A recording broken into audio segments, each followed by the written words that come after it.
Assalamualaikum warahmatullahi wabarakatuh. Kami dari kelompok 5, pada kesempatan kali ini kami akan mempresentasikan materi tentang dampak penjajahan bangsa Eropa terhadap Indonesia. Sebelum itu, perkenalkan, nama saya Bayu Adiputra. Nama saya Muhammad Raihan Maulana. Nama saya Nindya Airlia Putri. Nama saya Rehadatul Aisyah. Dan nama saya Syauqi Ahmad Fatihah. Indonesia telah dijajah oleh bangsa Eropa selama beradab-adab. Hal ini tidak menutup kemungkinan kalau penjajahan bangsa Eropa terhadap Indonesia sangat berdampak bagi kita sampai saat ini.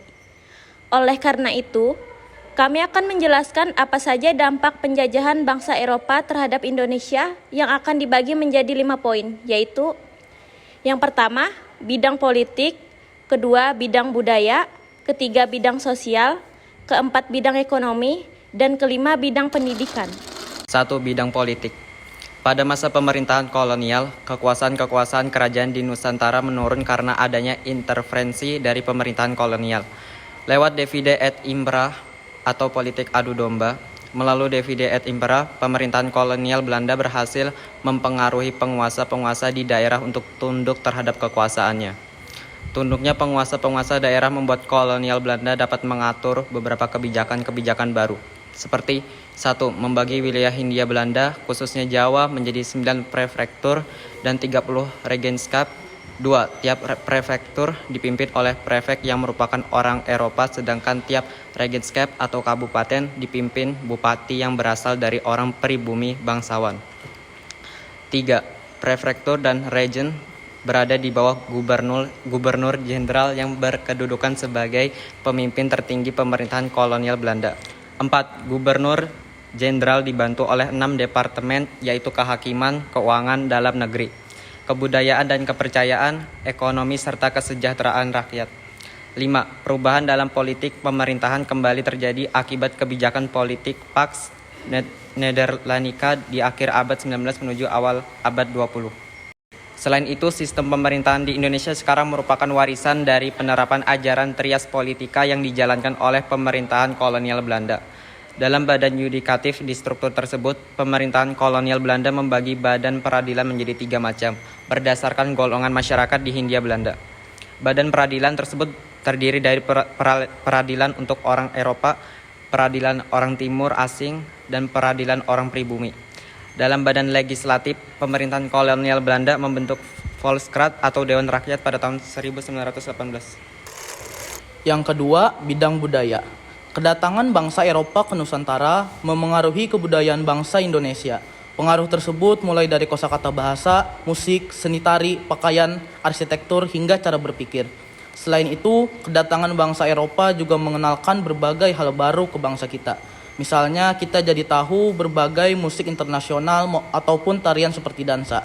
Selain itu, ada juga bangunan-bangunan yang menjadi saksi bisu terhadap segala peristiwa masa lampau. Semua bangunan tersebut punya ciri khas yang sulit dibuat saat ini, seperti bangunan yang bisa kita temui di Kota Tua, Jakarta. Dulunya Kota Tua merupakan pusat pemerintahan Batavia.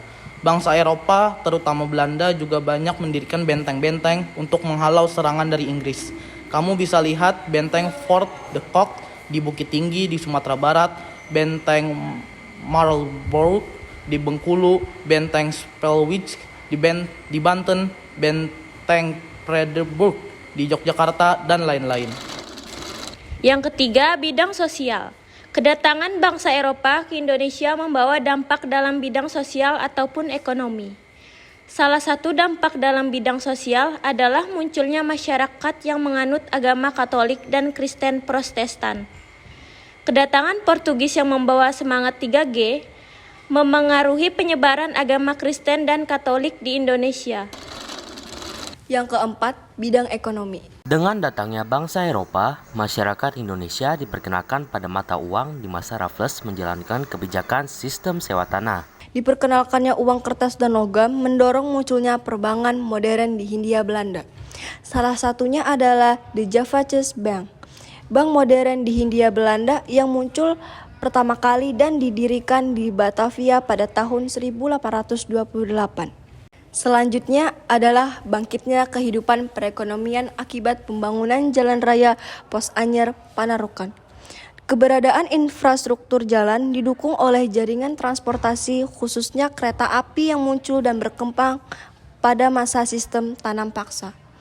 Jaringan kereta api muncul dan berkembang di Hindia Belanda sebagai sarana pengantaran hasil perkebunan yang ada di Hindia Belanda serta transportasi masyarakat. Yang kelima atau yang terakhir adalah bidang pendidikan. Masuknya bangsa Eropa ke Nusantara juga membawa pengaruh besar dalam bidang pendidikan. Pendidikan dari Eropa pertama kali masuk ke Nusantara bersamaan dengan masuknya agama Kristen Katolik. Kala itu dibangun sekolah yang mengajarkan ajaran agama Katolik untuk para pribumi daerah timur Indonesia di sekitar daerah Maluku. Pendidikan mulai dianggap penting saat kebijakan politik etis dilakukan oleh pemerintah kolonial. Perhatian pemerintah kolonial Belanda terhadap pendidikan dikarenakan guna memenuhi kebutuhan tenaga kerja di sektor-sektor swasta dan pemerintahan. Sekolah-sekolah yang didirikan pemerintah menganut sistem pendidikan barat dan hanya bisa dimasuki oleh kalangan bangsawan. Pendidikan selanjutnya yang dibentuk oleh pemerintah kolonial Belanda adalah sekolah-sekolah kejuruan seperti Sekolah Calon Pegawai Negeri Sipil yaitu OSVIA atau Opleiding School for Inlandse Ambtenaren. Ada pula dua sekolah kejuruan medis selevel dengan tingkat universitas, yaitu School tot Opleiding van Inlandse Artsen atau STOVIA dan Nederland-Indische Artsen School atau NIAS. STOVIA didirikan oleh pemerintah kolonial Hindia Belanda untuk melahirkan dokter-dokter demi mengatasi berbagai penyakit berbahaya di wilayah jajahannya.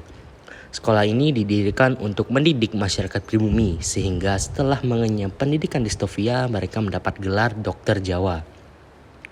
Kemudian muncul kembali pendidikan tingkat universitas ten Technische Hogeschool atau THS atau Sekolah Tinggi Teknik. Melalui sekolah-sekolah bergaya pendidikan barat yang didirikan oleh pemerintah kolonial Belanda nantinya melahirkan golongan elit baru dalam masyarakat Indonesia.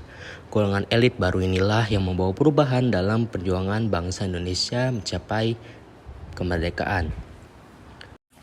Sekian presentasi dari kami, mohon maaf apabila ada salah kata dan terima kasih untuk yang sudah menyimak sampai habis. Wassalamualaikum warahmatullahi wabarakatuh. Inilah beberapa website yang kami gunakan dalam pembuatan video ini. Terima kasih.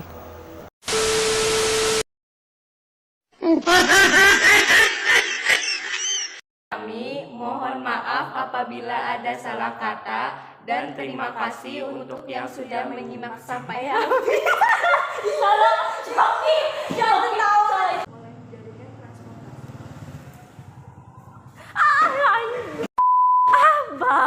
Sumpah.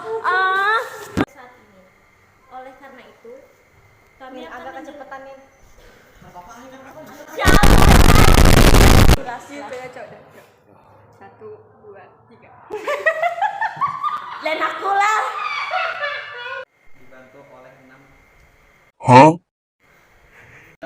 Bidang budaya. Kedatangan bangsa Eropa ke Nusantara memengaruhi kebudayaan bangsa Indonesia. Pengaruh tersebut 4 bidang ekonomi dan kelima bidang pendidikan. Anjay.